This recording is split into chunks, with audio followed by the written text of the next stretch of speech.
మీ అందరికీ ఒక విషయం చెప్పాలి. మనం నడిచే దారిలో ఒక రాయి పడి ఉంటుంది. అందరూ దాన్ని తొక్కుకుంటూ ముందుకెళ్తారు.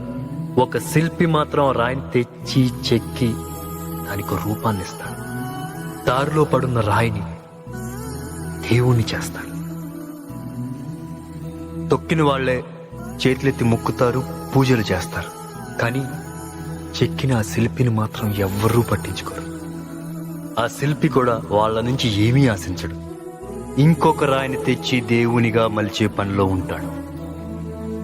ఈరోజు నేను software, Sujatha IAS, Chandu writer, doctors, lawyers, engineers, ఇలా మమ్మల్ని చెక్కిన మాస్టర్లు మాత్రం అమాయకుల్లా ఎక్కడో వెనకాలే కూర్చుండిపోయి మమ్మల్ని ఈ స్టేజికి తీసుకొచ్చి గౌరవిస్తున్నారు.